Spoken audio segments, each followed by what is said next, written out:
There is a special kind of silence that follows a death. It's not an empty silence. It's heavy, full of all the words left unsaid, all the hugs left ungiven. For Eleanor Reed, the silence after her father Arthur passed away was a physical weight on her chest. He was her compass, her quiet champion, the man who taught her how to change a tire, how to read the subtle lines of a legal contract, and how to love without condition. We find Eleanor in her father's house. Their house. The air still smells faintly of his pipe tobacco and old books. She's moving through the living room, a ghost in her own life, running a dust cloth over picture frames. Each one a memory. Arthur, a bear of a man with kind eyes, holding a young, giggling Eleanor on his shoulders. Another of them, older, standing on either side of her mother's grave, their shared grief a bond that could never be broken. The house wasn't just a structure. It was a living scrapbook of their love. The front door opens, and the spell is broken. In walks David, her older brother. Where Eleanor was all softness and quiet intelligence, David was sharp angles and calculated charm. He wore a suit that cost more than Eleanor's car, and his presence immediately changed the atmosphere. The quiet grief was replaced with a low, humming tension. Still playing the devoted daughter. Even now, David said, not looking at her, but at his reflection in the glass of a framed award. Eleanor's hand stilled on the frame she was cleaning. I'm remembering him, David. You should try it sometime. He ignored the barb. The reading of the will is tomorrow, 10 a.m. Henderson's office. Don't be late. He said it as if she were a forgetful child. I know, she replied softly. I was there when Dad told us both. David finally looked at her, a thin, almost pitying smile on his lips. Right. Well, just be prepared, Ellie, for things to change. He left as abruptly as he arrived, leaving a chill in his wake. Eleanor shivered, wrapping her arms around herself. She had never understood the rift between her brother and her father. David had always been hungry for more, for bigger, for flashier. He saw their father's modest success as a stepping stone. Arthur, a self-made man who built his small construction supply business from the ground up, valued integrity over empire. Their arguments, usually about money, were the soundtrack to many family dinners that ended in silence. The next morning, the lawyer's office felt like a courtroom. Mr. Henderson, an elderly man who had been Arthur's friend for 40 years, looked profoundly uncomfortable. He avoided Eleanor's gaze, focusing on the document in his hands. David sat, legs crossed, exuding an air of bored confidence. Let's begin, shall we? Mr. Henderson cleared his throat. This is the last will and testament of Arthur James Reed, dated and executed 6 months ago. Eleanor listened, her heart a tender, hopeful thing. She didn't care about the money. Not really. She cared about the business. Reed and Son Supply. There was no and daughter in the name, a fact that had always stung, but her father had promised her. He told her over a game of chess just weeks before he died. The business is yours, Ellie. You're the one with the heart for it. You're the one who understands it's about the people, not just the profit. Mr. Henderson read out the smaller bequests. A sum to the local library. Arthur's prized watch for David. Then he got to the core of it. Regarding the entirety of my estate, including my primary residence and the business entity known as Reed and Son Supply, I bequeath all assets, in their entirety, to my son, David Michael Reed. The silence that followed was different from the one in the house. This was a vacuum. It sucked the air from the room, the light from the world. Eleanor felt the words like a physical blow, knocking the wind from her lungs. To David, she whispered, her voice cracking. David didn't look surprised. He looked satisfied. Mr. Henderson couldn't meet her eyes. That is what it says, Eleanor. And for me? She asked, her voice small, a little girl lost. There is no specific bequest for you listed here, Henderson said, his voice thick with what sounded like shame. David finally spoke, his tone dripping with false sympathy. Ellie, I'm as shocked as you are. But Dad was a traditionalist in his own way. The business, the family name. He probably felt it should stay with the son. She stared at him, at the lawyer, at the traitorous document. This wasn't a mistake. It was an execution. Her father had not just forgotten her. He had erased her. There has to be a mistake, she insisted, her voice gaining a sliver of strength. He told me. He promised me. David stood, buttoning his suit jacket. People say things when they're dying, Ellie. They get sentimental. The legal document is what matters. Now, if you'll excuse me, I have a business to run. He paused at the door. You have a week to clear your things out of the house. I'll be putting it on the market. The door clicked shut. Eleanor was alone with the devastated old lawyer. The first tear fell, then another, a silent river of betrayal and confusion. And so, Act 1 of our story closes on a note of profound injustice. The devoted daughter, cast aside. The greedy brother, triumphant. It's a story as old as time, isn't it? We see it and we think we know how it ends. The good, quiet soul accepts her fate, fades into the background, her spirit broken. But what we forget, what people like David always forget, is that quiet love, when betrayed, can transform into a very, very quiet fury. And that kind of fury has a patience that greed can never comprehend. Eleanor's world shrank to the size of a small rental apartment. The boxes from her father's house remained unpacked, monuments to a life that was stolen. She went through the motions of her job as a paralegal, her mind 1,000 miles away, trapped in that lawyer's office. The look on Mr. Henderson's face haunted her. It wasn't just professional discomfort. It was guilt. Her friends told her to fight, to get a lawyer. But what was the point? The will was clear. She had no money for a protracted legal battle against David, who now had the entire estate at his disposal. He had already sold the house to a young couple, their excited faces a fresh wound every time she drove past. He was, as he'd always wanted, dismantling his father's legacy, preparing to sell the business to a large corporate chain for a quick, massive profit. One rainy Tuesday, unable to face the 4 blank walls of her apartment, Eleanor found herself driving to the old Henderson and Associates law firm. She didn't know why. Maybe she just wanted to look the old man in the eye and ask him, why? Why he, her father's oldest friend, had let this happen. She walked into the quiet, wood-paneled office. The receptionist, a woman who had known her since she was a girl, had tears in her eyes. Oh, Eleanor, I'm so sorry. About everything. Is Mr. Henderson in? Eleanor asked, her voice steady despite the storm inside. The receptionist shook her head, her expression grim. He retired. Very suddenly. Last week. The stress, I think. He sold the practice. He's moving to be near his daughter in Florida. The news hit Eleanor like a lightning bolt. Retired? Suddenly? It was too convenient. Too clean. Did he leave anything for me? Eleanor asked, a desperate, wild hope flaring. A letter? A message? The receptionist, whose name was Beverly, glanced around nervously. She lowered her voice. No, dear. Nothing. But, when we were packing up his office, he was very agitated. He kept mumbling about Arthur, about how he'd failed him. She leaned closer. He told me to make sure all the old client boxes from the storage room were shipped to the new firm. But, he was specific about one thing. He said, make sure Arthur's first box goes. The one from the beginning. It was odd. Why would he separate one box? A flicker. A tiny, almost invisible spark in the darkness of Eleanor's despair. The first box. Where are the boxes now, Beverly? In the back. The shippers are coming tomorrow. I need to see it, Eleanor said, her voice low and intense. I need to see my father's first box. Beverly hesitated, a war of professional duty and personal morality playing out on her face. Finally, she nodded. 5 minutes.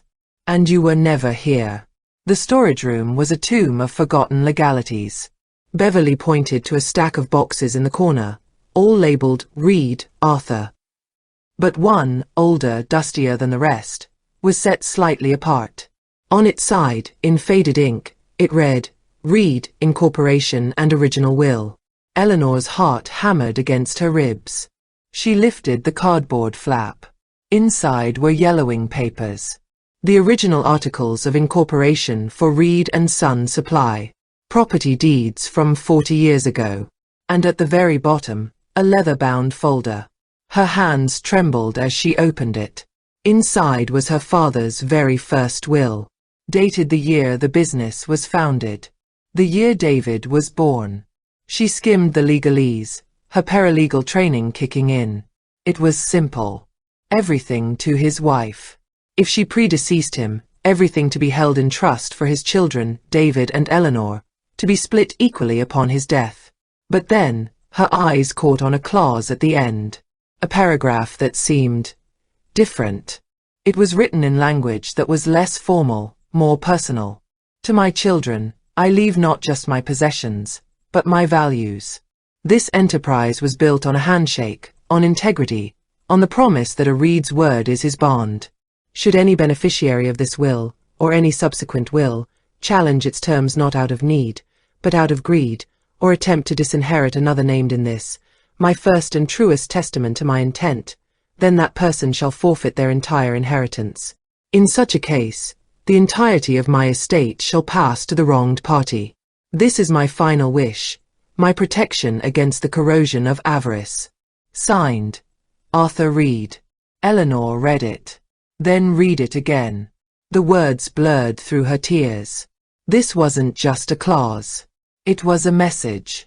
A message from her father, from the past, reaching through time to protect her. A no contest clause, but far more powerful, more specific. It protected against disinheriting another named in this. My first and truest testament. Her name was in this document. David, in his greed, in his act of disinheriting her via a new will, had potentially triggered the very clause that would undo him. But was it valid? A will from 40 years ago? She carefully photographed every page, every word, with her phone. She placed the will back in the folder back in the box, as if it were a holy relic. She thanked Beverly, a silent understanding passing between them. That night, in her sparse apartment, Eleanor was a woman transformed. The grief was still there, but it was now fused with a purpose so sharp it was terrifying.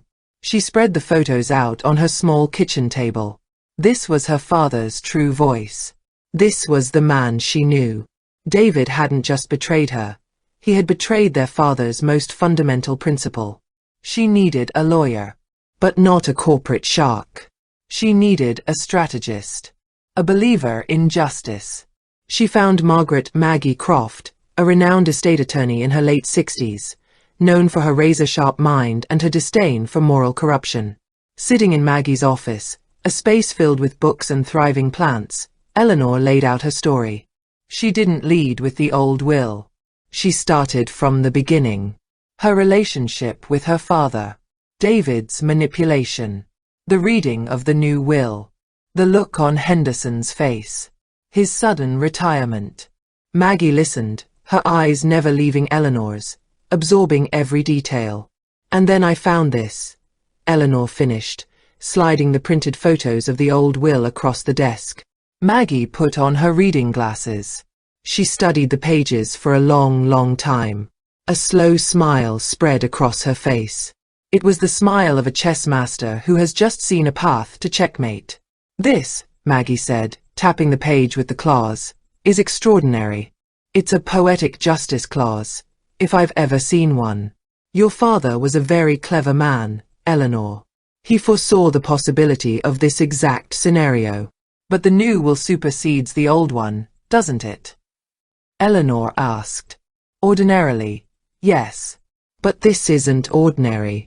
Maggie leaned forward, her eyes gleaming. This clause isn't about distributing assets.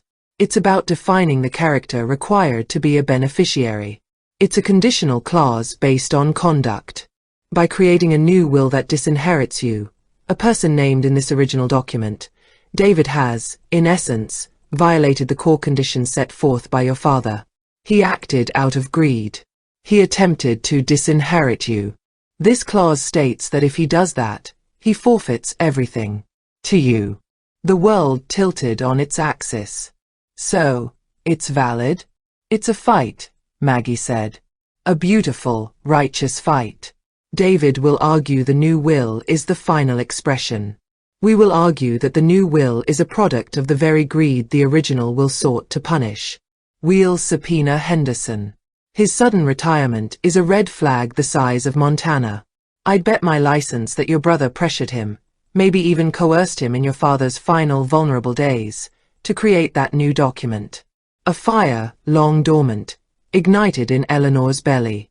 It was the fire of her father's love, of his integrity. It was the fire of justice. What do we do? Eleanor asked, her voice now steady and clear. Maggie's smile was fierce. We play the inheritance game. And we play to win. And so, the stage is set for the confrontation. The quiet daughter has found her weapon. Not a sword of anger, but a shield of her father's own words. This is where the transformation happens. This is where the pain begins to harden into resolve. Eleanor is no longer a victim of the story. She is about to become its author. What followed was a masterclass in legal strategy, a slow, meticulous chess game played in quiet offices and through formal court filings. Maggie Croft, a legal general, moved her pieces with brilliant precision. They filed a petition to challenge the validity of the new will, based on undue influence and lack of testamentary capacity, and simultaneously introduced the original will with its powerful clause. David, of course, was furious. He hired a team of expensive, slick lawyers who scoffed at the ancient, irrelevant document. They painted Eleanor as a gold-digging, spurned daughter, trying to use sentimental nonsense to overturn her father's clear and legal final wishes. The first major victory was deposing Mr. Henderson. He was found in his daughter's home in Sarasota, a shrunken, nervous version of the man he once was. Under Maggie's gentle but relentless questioning, he broke down. Arthur was on heavy medication, Henderson whispered, his hands shaking. In and out of coherence. David brought me the terms for the new will. He said his father had dictated them to him. I was skeptical, but David was so insistent. He said Arthur was distressed about Eleanor, that she was unstable, that she'd bled him dry for years. Eleanor, listening from her seat, felt a fresh wave of pain. The lies were so vile, so calculated. And you believed him? Maggie asked, her voice soft. I wanted to believe my client's son, Henderson cried.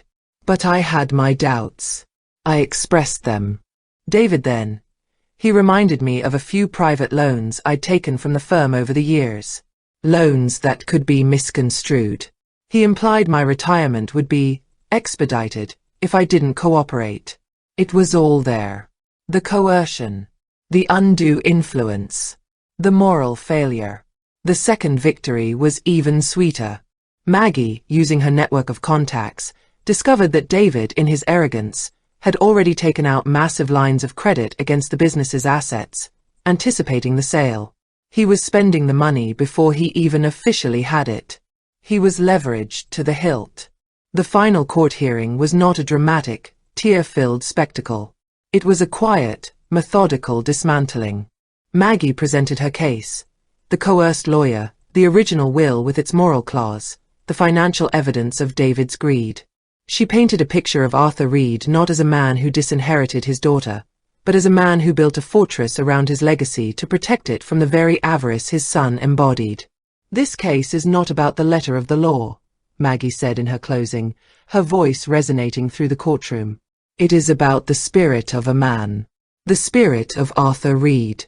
He left a trap for greed, and his son, David, walked right into it.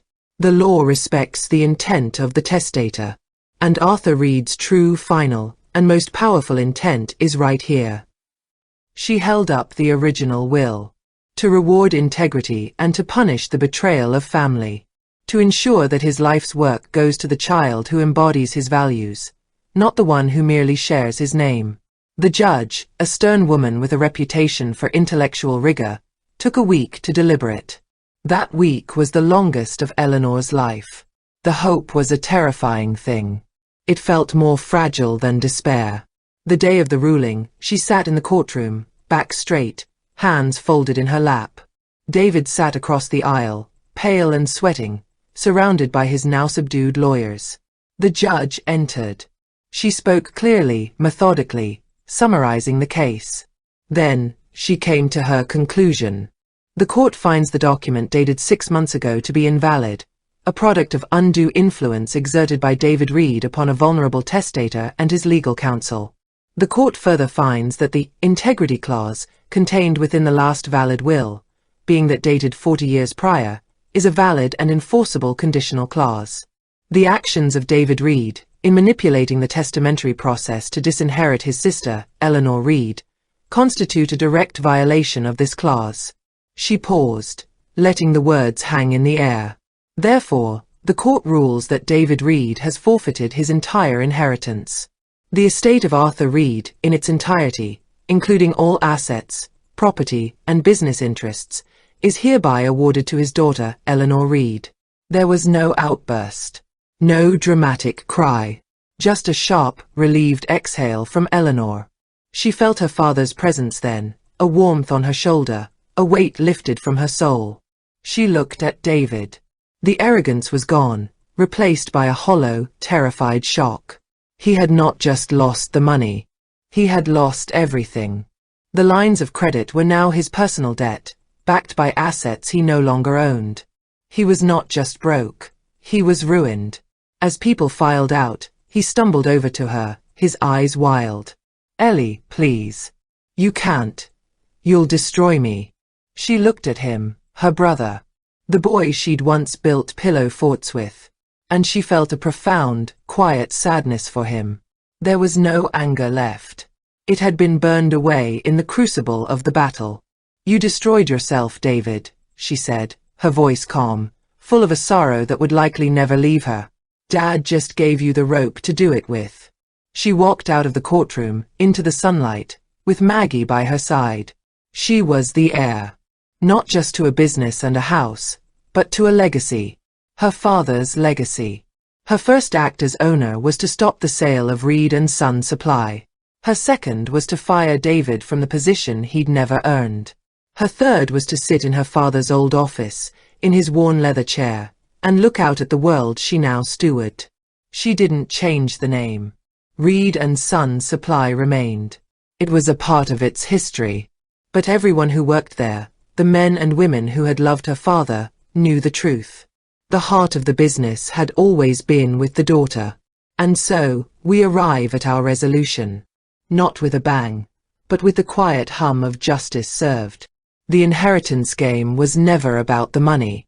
It was about a father's love, so deep and so foresight that it reached from beyond the grave to protect the child who deserved it. It was about the empowerment that comes not from taking, but from reclaiming what is rightfully yours. Eleanor's victory wasn't in bankrupting her brother. It was in honoring her father. She restored the balance. She brought emotional justice to a situation defined by legal cruelty. The life lesson here is as old as the hills, yet we need to hear it again and again. Greed is a loud, impatient master. It blinds you to traps set by wiser men. But integrity is a quiet, patient guardian. It waits in dusty boxes. It speaks through faded ink. It wins not by shouting louder, but by speaking the truth at the perfect moment. The greatest inheritance a parent can leave is not their wealth, but their character. And no legal document, no matter how cleverly forged, can ever take that away from you.